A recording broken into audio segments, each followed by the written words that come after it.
Nini shida kweli?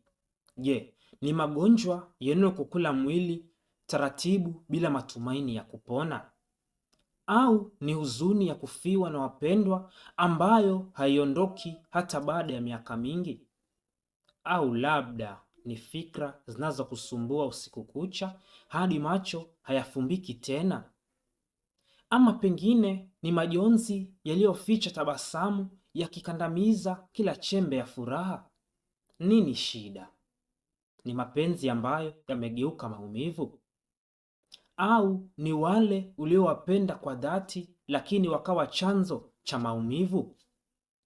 Ama ni moyo uliojeruhiwa usioweza tena kuamini? Shida ni nini? Ni familia isiyoelewana, kila mmoja akihisi hakusikii?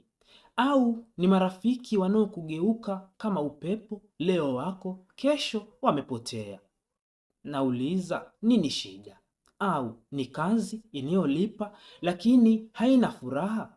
Ni maisha ya mbio bila amani wala usingizi wa kweli?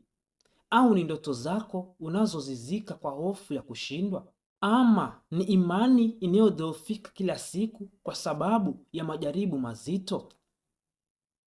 Tafakari, nini shida? Ni moyo uliojaa upweke hata katikati ya umati?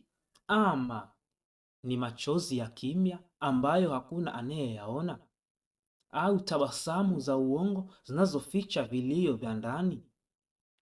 Nini shida? Ni kwamba unaposema niko sawa, kumbe ndani umevunjika vipande vipande. Unataka kuponywa lakini unaogopa kuguswa, unahitaji kusikilizwa lakini hakuna anayekusikia. Kwa hiyo, nini shida kweli? Labda shida si magonjwa, si majonzi, si mapenzi yaliyovunjika. Labda shida ni kwamba umepoteza imani ya kwamba kesho inaweza kuwa bora. Edison Mbega.